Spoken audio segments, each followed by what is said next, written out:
নমস্কার বন্ধুরা, শাইনিজ কিচেনে আপনাদের সকলকে স্বাগত। আশা করি আপনারা সবাই ভালোই আছেন। আজকে আমি বানাতে চলেছি একটা সন্দেশের রেসিপি। দুধ আর চিনি ঘরে থাকলেই আপনারা এই রেসিপিটা কিন্তু খুব সহজেই বানিয়ে ফেলতে পারেন। তাহলে চলুন দেখে নেওয়া যাক আজকের রেসিপিটি দেখার আগে আমার চ্যানেলটিকে অবশ্যই সাবস্ক্রাইব করে পাশের বেল আইকনটিও প্রেস করে দেবেন। প্রথমে আমি গ্যাস অন করে কড়াইয়ে হাফ লিটার দুধ গরম করতে দিয়ে দিয়েছি। দুধটাকে আমি 5 মিনিটের জন্য খুব ভালো করে ফুটিয়ে নেব। দুধ আর চিনি দিয়ে বানানো এই সন্দেশ খেতে কিন্তু দারুণ সুস্বাদু হয় এবং খুবই নরম এবং তুলতুলে হয়।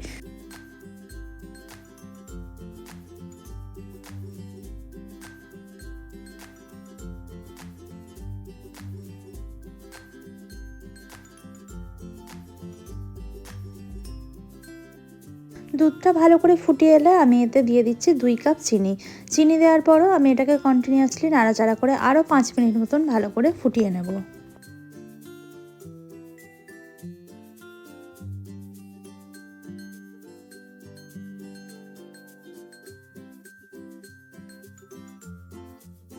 ফ্লেভারের জন্য আমি এতে অ্যাড করে দিচ্ছি এলাচ গুঁড়ো। এলাচ গুঁড়ো দিয়ে ভালো করে দুধটাকে জাল দিয়ে নেবো যতক্ষণ না দুধটা একটু গাঢ় হয়ে আসছে।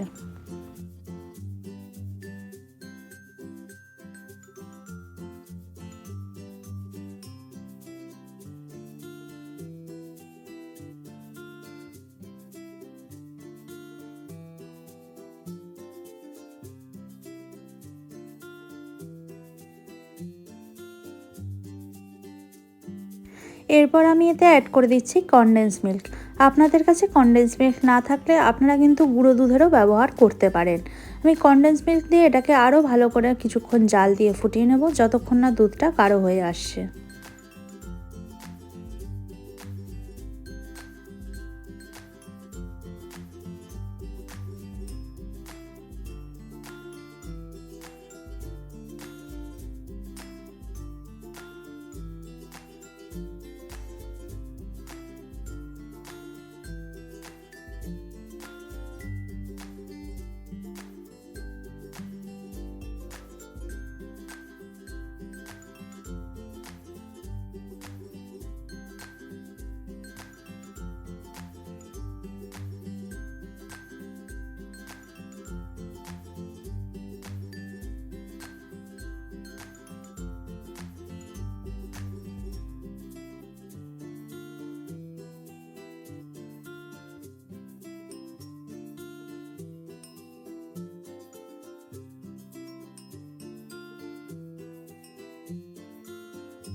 এরপর আমি এতে অ্যাড করে দেবো ছানা। আমি 1 কেজি দুধের ছানা এখানে অ্যাড করে দিচ্ছি।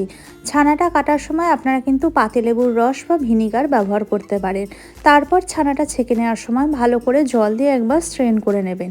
সঠিক পদ্ধতিতে ছানা কাটার নিয়মটা আমি কিন্তু এর আগে রসগোল্লার রেসিপিতে আমি অ্যাড করে দিয়েছি। আপনারা চাইলে সেখান থেকেও দেখে নিতে পারেন। ছানাটাকে দিয়ে এবার আমি কন্টিনিউয়াসলি নাড়াচাড়া করতে থাকবো এবং খুব ভালো করে ফুটিয়ে গাঢ় করে নেব। আপনারা এই ক্ষেত্রে কিন্তু পনিরও ব্যবহার করতে পারেন। পনিরটাকে ভালো করে গ্রেট করে নিয়ে আপনারা এতে অ্যাড করে দেবেন।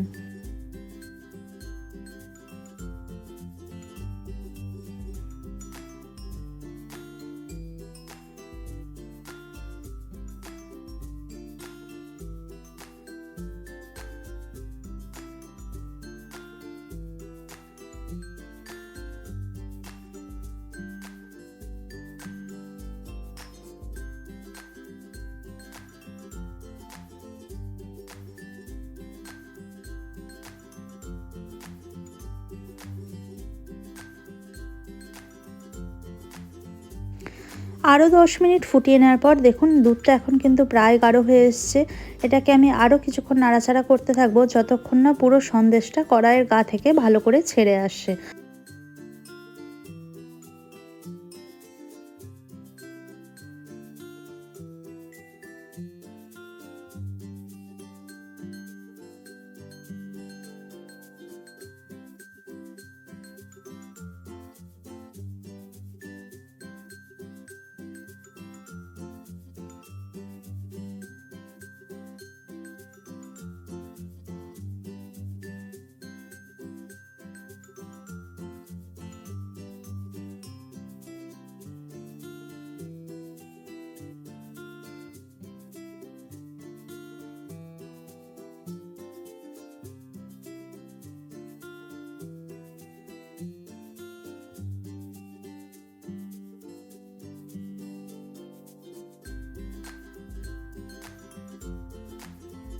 সন্দেশটা কিন্তু এখন ভালোভাবেই রেডি হয়ে এসছে। এবার আমি এটাকে একটা পাত্রে সার্ভ করে নেব।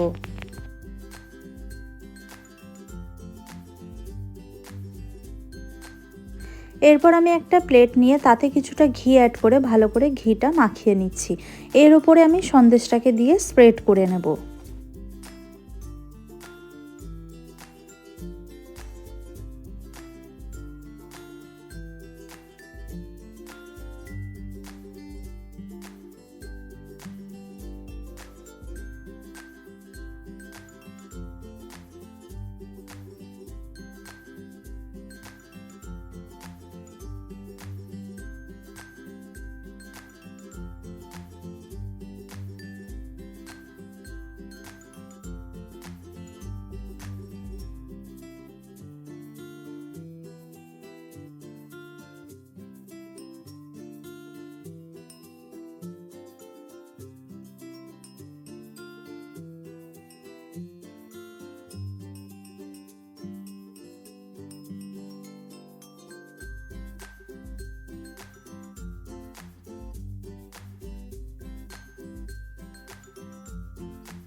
দেখুন সন্দেশটা আমি এখন ভালো করে স্প্রেড করে নিয়ে এটাকে একটা শেপ দিয়ে নিয়েছি। এবার আমি ফ্রিজে 2 ঘন্টার জন্য এটাকে ফ্রিজ হতে দেবো।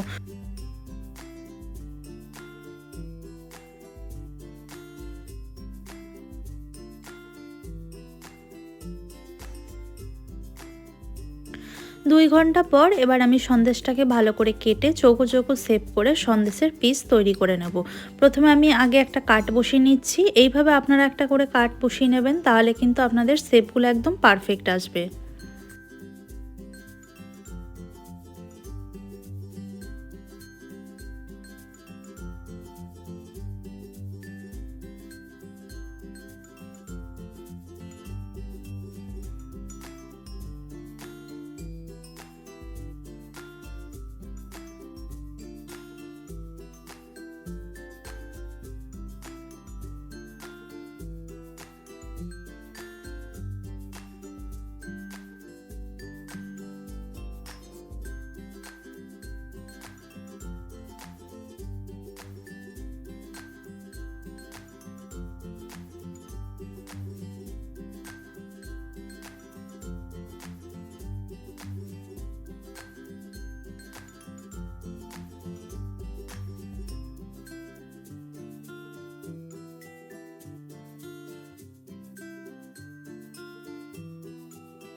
দেখুন সন্দেশগুলো এখন খুব ভালো করে পিস করে নেওয়া হয়ে গেছে। দেখে বুঝতেই পারছেন সন্দেশটা কতটা নরম হয়েছে।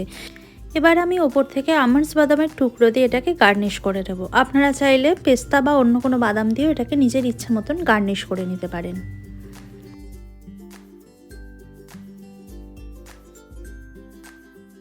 শুধুমাত্র দুধ আর চিনি দিয়ে আমাদের এই নরম তুলতুলে সন্দেশ কিন্তু এখন একদম রেডি হয়ে গেছে। আপনারা দেখতেই পেলেন সন্দেশ বানানো বাড়িতে ঠিক কতটা সহজ। আজকের এই রেসিপিটা যদি আপনাদের ভালো লেগে থাকে তাহলে অবশ্যই লাইক, কমেন্ট অ্যান্ড শেয়ার করে দেবেন এবং আমার চ্যানেলটিকে সাবস্ক্রাইব করে পাশে বেল আইকনটিও প্রেস করে দেবেন। সকলকে ধন্যবাদ। সুস্থ থাকবেন, ভালো থাকবেন। দেখা হচ্ছে পরের ভিডিওতে।